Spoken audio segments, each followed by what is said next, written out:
Cada época tiene sus calaveras. Hay quien postula que el alma humana podría tener causas eléctricas, como la batería de un automóvil, que en este caso vemos completamente vacía, tan vacía y tan insondable como podría ser el sombrero de Newton, a partir del cual en ese agujero negro él crea tiempo y espacio. Pero ya que estamos hablando de negrura, tenemos un ejemplar que es una verdadera y auténtica obra maestra. Se llama El Antojo y es de Juan Manuel Servín y de Ricardo Peláez. Son solamente 4 páginas, pero son verdaderamente trepidantes. 2 policías se encuentran el cadáver de una muchacha tirado en las afueras del DF.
No, yo estaba viendo hoy precisamente, digo, la había ojeado, pero apenas hoy me puse a leer y no desmerece para nada la impresión frente al original, ¿no? Yo no lo había visto. En un país como México, el que una revista de historietas con las características del Gallito llegue casi al número 50, que es por donde andan ahorita, se publique durante 6 años o más, manteniendo un altísimo nivel de calidad, un enorme profesionalismo en la realización y un gran talento creativo por parte de los moneros, es, repito, un fenómeno sorprendente, digno de ser aquilatado y muy probablemente es mérito de una persona, de Víctor del Real, que no es monero, que es editor, en este caso, que opera como editor, pero que es el alma de la publicación y es el que la mantiene publicándose, apareciendo regularmente, el que conjunta a los creadores y el que hace que esta revista esté en el mercado. En efecto, estamos conscientes de lo mucho que falta por hacerse. Son más nuestras carencias, esto es seguro, pero nuestros logros y errores son la mejor escuela que nos proporcionan la pasión y la paciencia necesarias para continuar en este proyecto. Ya los estaremos invitando a la fiesta del número 50. Muchas gracias.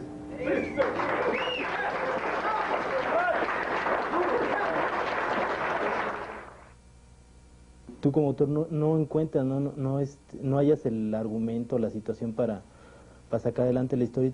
En cambio, si lo dejas hacer, que es lo que me pasaba con otros personajes, con la boba, por ejemplo, no tengo que pensar nada, no, automáticamente se pone a decir cosas o a actuar o a sobreactuar, y yo me quito el problema, ¿no? Es también un personaje cómodo a su manera, y este monito, pues te digo, lo suave es que no me exige mucho, ¿no? No es nada complicado y se deja hacer, o sea, tú lo pones en una situación, por ejemplo ahorita, no sé qué sigue de esto, no va caminando en la ciudad, no tengo ni el texto, y pues no sé, tendré que entregarlo en 2 días tendrá que hacer algo, ¿no? O sea, pasar alguna situación cotorra o qué sé yo, no tengo ni idea, pero algo va a pasar, ¿no? De la historieta mexicana, aunque me gustaban ciertos productos. Me gustaba mucho el Chanoc cuando era chavo, la familia Burrón. Realmente mi trabajo no tiene nada que ver con ninguno de estos productos, ¿no? Ni de Rius, ni siquiera de la segunda, digamos, generación que salió, ¿no? Alrededor de la jornada, del primero del 1+1 y después de la jornada. Realmente no me siento tan identificado en lo que se refiere a mis trabajos. Desde lo que me gustaba, lo que se hacía como lector, pero ya como creador, como alguien que propone, realmente pues mis influencias más bien iban por el lado justamente de los europeos, de los argentinos, sobre todo, ¿no?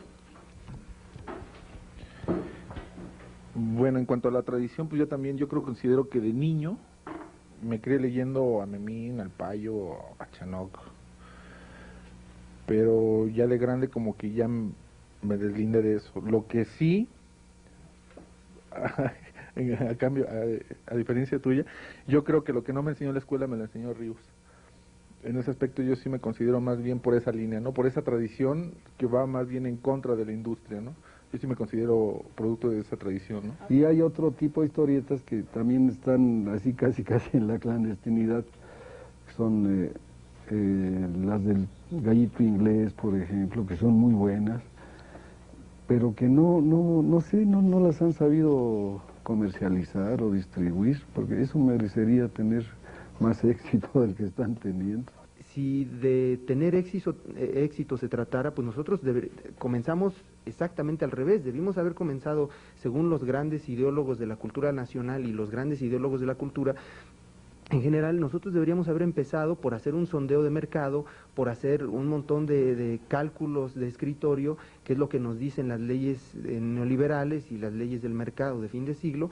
Pero nosotros somos una bola de tercos que decidimos meternos a hacer una historieta en la que contáramos las cosas que nos están inquietando de manera personal, y la verdad es que eso está muy mal visto. O sea, ¿cómo es posible que haya un sujeto que no quiera trabajar, que no aspire al éxito económico, que no quiera el don de Midas, y que en cambio prefiera estar tristeando en una revista que sabe que de antemano está condenado al olvido, o por lo menos a la marginación? Pero la verdad es que pues así somos una bola de tipos idealistas, digamos, y yo creo que eso es una afinidad no solo de nosotros, sino de gente que desde la música, desde la literatura, aspiramos a que las cosas no sean del modo en el que nos dicen que deben de ser.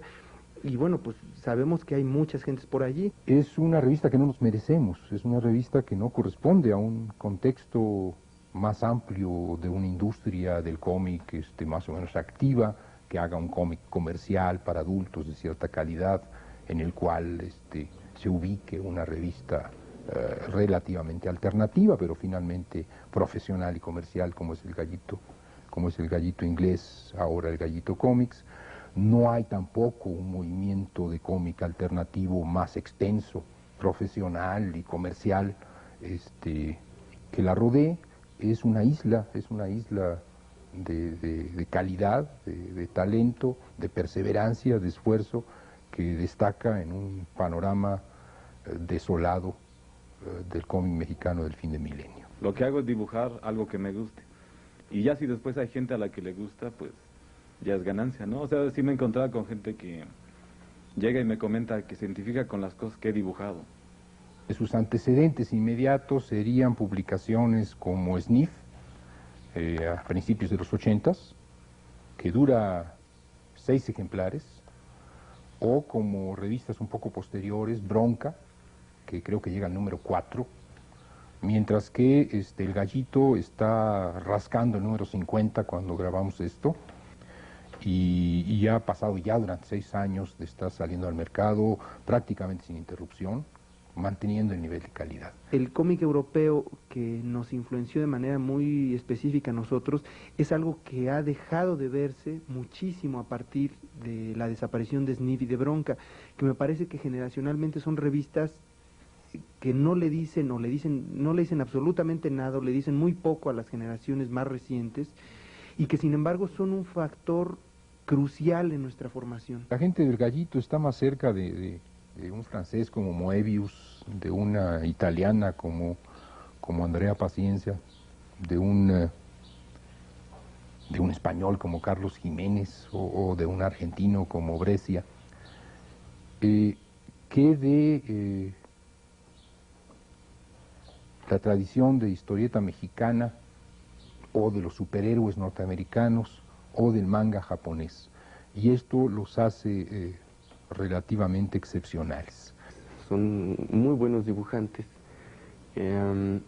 Yo lo que veo son varias cosas. En primer lugar, desgraciadamente, pues no es una revista que circule masivamente, ¿no? Al contrario, creo que hacen grandes esfuerzos por salir, se venden pues, una cantidad limitada de ejemplares, y es que no hay un público para ese tipo de historieta, desgraciadamente.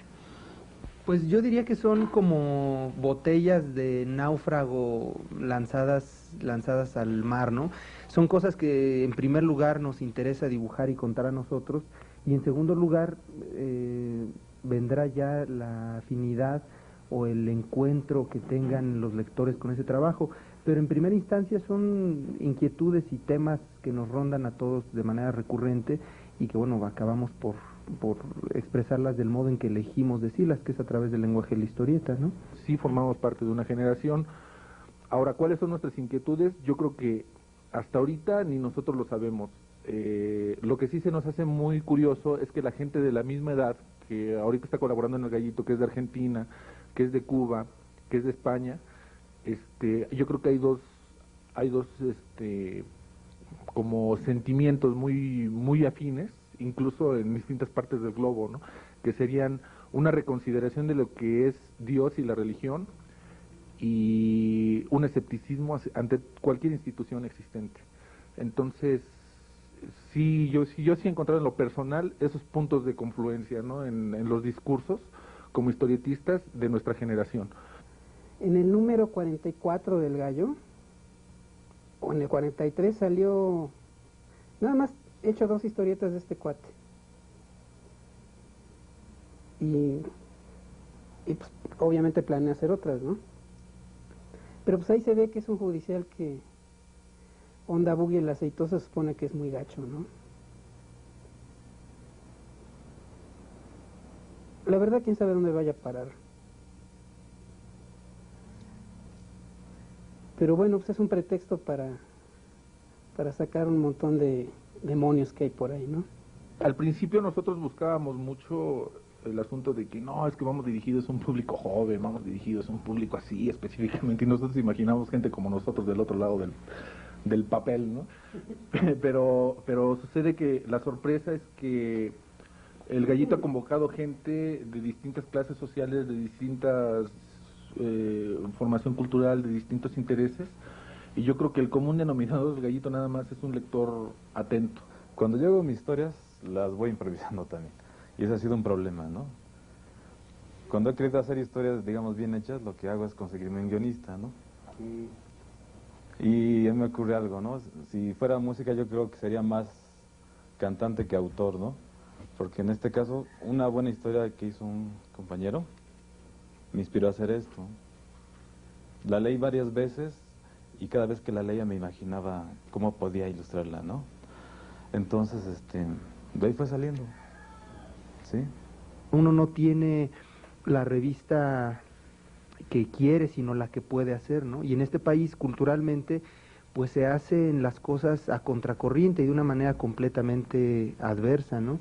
Realmente consideramos que la labor editorial del Gallito y nuestra labor de autores en particular y de nuestro trabajo para el Gallito en específico, pues es una labor de resistencia cultural, porque estamos aquí de tarugos, realmente sin ganar dinero y sin perspectivas, sin muchas perspectivas económicas o de fama y demás, pues la verdad es que pues si quisiéramos dinero estaríamos en el narco o en la política, ¿no?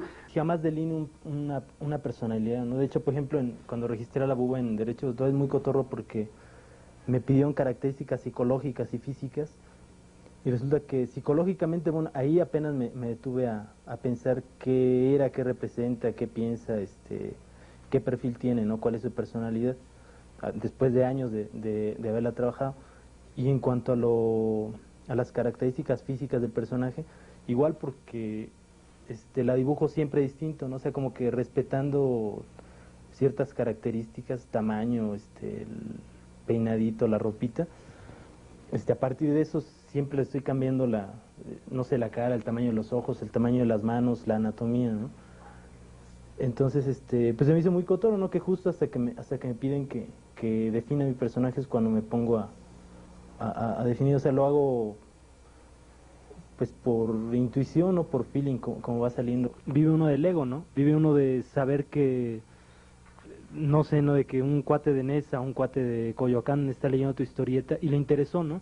Y preguntó por ti o mandó una carta a la revista, ¿no? A mí como Ricardo, como a Quintero, como al Ricardo Camacho, también vivo de la ilustración, de hacer otro tipo de trabajos, incluso hasta quiero ser músico de repente, entonces también cobro de bataquero y, en fin, hago miles de cosas, pero de lo único que no puedo vivir es de la historieta, precisamente. Quizás uno de los fenómenos muy notables del grupo de gallitos asociados, o sea, el grupo mexicano del Gallito, es que escriben buenas historias, o trabajan sobre buenas historias, o se preocupan, digamos, por la parte literaria, por la parte narrativa literaria que respalda al dibujo más o menos talentoso o brillante en algunos casos. Yo creo que con que un historiador, un guionista dé el diálogo es más que suficiente para que uno haga toda la improvisación, ¿no? O sea, que ni le diga cuántos cuadros son, ni nada de eso, ¿no? O sea, lo ideal es que la historia saliera de las páginas que fueran.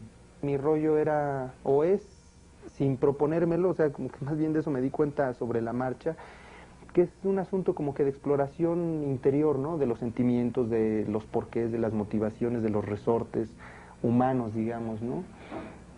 Inclusive hasta esta misma historia que, bueno, tengo ganas de hacer una historia de aventuras, lo que pasa es que esta es muy larga y también falta tiempo, ¿no? Pero hasta este tipo de historias me gusta que estén como que aderezadas o condimentadas con cuestiones humanas, ¿no? De sentimientos, de traición, de sexo, de odio, o sea, rollos así más personales, ¿no? Más de uno, más del ser humano, ¿no?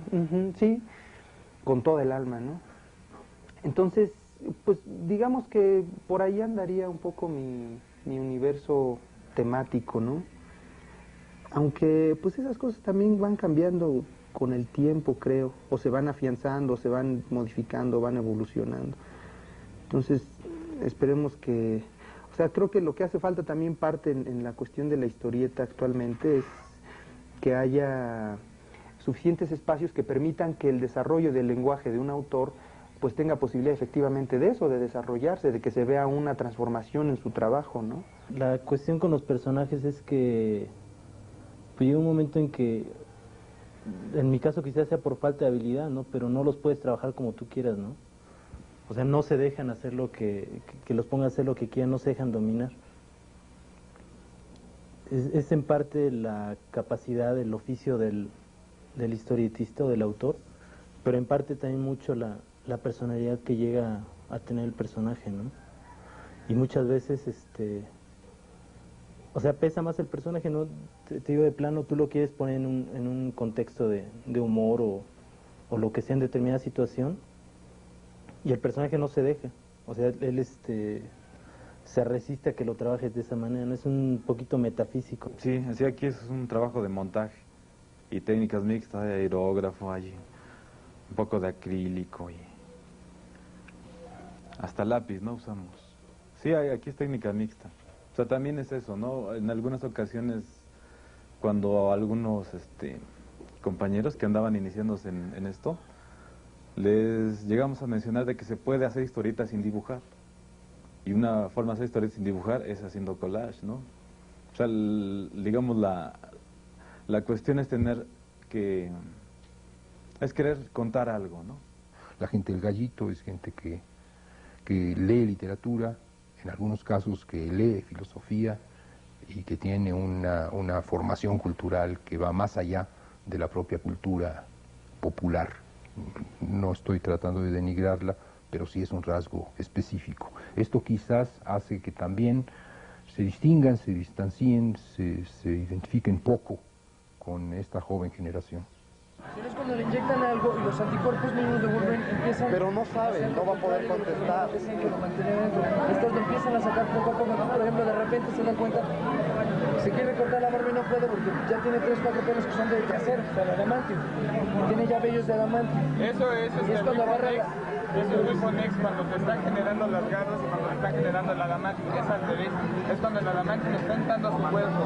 Me parece que la aparición de los fanzines tiene esa dualidad. Por un lado, lo bien que se recibe la intención de que se estén generando espacios en un país donde evidentemente a todas luces no hay espacios de expresión, no hay espacios de cultura, pero por otro lado me parece delicado que esos espacios se estén generando precisamente para reproducir lo que a fin de cuentas el mercado nos está ofreciendo ya y mejor. O sea, ¿para qué queremos leer en un fanzine de chavos mexicanos que lo dibujan mal exactamente una copia calca mediocre de un superhéroe que se está haciendo mejor en los Estados Unidos, o de un manga que es mucho más afortunado generado en el país que lo está pariendo? Yo creo que el simple hecho de ya juntarte con una bola de chavos y tratar de hacer un fanzine y ver cómo lo hacemos para juntar para las fotocopias, ya eso ya te confronta con la realidad. Ya estás dejando de evadirte de la sociedad. En todo caso estás escapando de un universo de desempleo terrible y estás tratando de por lo menos de ocuparte en hacer una cosa que te gusta. Nosotros no dudamos de que en México, un país con 80 millones de gentes, no haya por lo menos unos 10,000, 20,000 chavos, en un país de chavos además, que pudieran compartir nuestras historias, nuestras inquietudes, nuestras propuestas gráficas, porque además hemos estado peleando porque nuestro trabajo sea pues lo más pulcro posible, y en ese sentido, bueno, nos hemos aplicado durante todo este tiempo. No dudamos de que haya esos lectores, pero mientras la revista no tenga posibilidades equitativas de llegar y acceder a esa posibilidad de lectores, pues la verdad es que seguiremos como estamos. Pero para eso no necesitamos cambiar ni nosotros, ni siquiera los editores. Para eso tendría que cambiar el país, para eso tendría que cambiar el planteamiento de nación que se nos está queriendo imponer desde arriba, ¿no? Nosotros formamos la primera generación del fracaso de la reforma educativa. De aquí para el Real viene un empobrecimiento de la cultura, y nada más hay que ver a los chavos, precisamente los que hacen fanzines y a los que vienen detrás de nosotros, y vamos a hacerles exámenes de ortografía, vamos a hacerles exámenes de cultura general, y vamos a ver que muchas veces hacen superiores no porque estén evadiéndose de la realidad, sino porque no conocen otra cosa. Y hay gente que nunca va a conocer propuestas con las que quizá hubiera llorado más a gusto que con las cosas que le hicieron llorar, porque no tuvo de otra. Películas que jamás verá porque nunca tuvo acceso a ellas, historietas que jamás leerá porque nunca pudo leerlas, y no porque las tuvo allí y desdeñosa y tontamente las desechó, sino porque nunca las tuvo a la mano. Y si en un mundo como el actual, donde supuestamente hay más posibilidad de que toda esa información se oferte de manera equitativa al individuo, y ese individuo elige, digamos que democráticamente, aunque choque un poco quizá el término, una cosa por otra, bueno, pues entonces sí, ese inconsciente colectivo o esa sociedad eligió eso y no otra cosa. Pero es que hay muchas cosas que la sociedad nunca verá. No sé si quieran agregar algo. Y ahora presentamos para ustedes el desfile de la próxima temporada. José Guadalupe Posada, con su calavera eléctrica, que significa la modernidad que entra y no el mundo que se hundía del dictador Porfirio Díaz. Ahora presentamos una playera con tabiques en homenaje al Marqués de Sade, combinando los balazos que dieron los gángsters el día de San Valentín y combinándolo con el tema de Dick Tracy. Para ustedes, la dureza de la pared en el cuerpo. Presentamos un homenaje a doña Borola Tacuche. En primer lugar, la frivolidad del rompecabezas, del pasatiempo, del crucigrama en la corbata. Después, contrastando esos elementos con los elementos de la chamarra también en nota periodística, reflejando la crudeza de la noticia diaria, y el periódico y los lentes también impregnados de letras de imprenta, contundentes, irónicos como doña Borola. Hemos solicitado en préstamo al grupo artístico Semefo una de sus piezas maestras, la verdadera y auténtica camisa de un balaceado en las calles de la Ciudad de México, contrastando esa ironía trágica con el humor de los vasos de yogur en los lentes. No podía faltar para concluir este desfile el furor primaveral en homenaje al conjunto de la historieta mexicana a través de este saco de pepenador, un verdadero pepenador, todo un caballero, luciendo debajo la camisa del Superman primitivo para que no seamos acusados por los extranjeros de chauvinistas.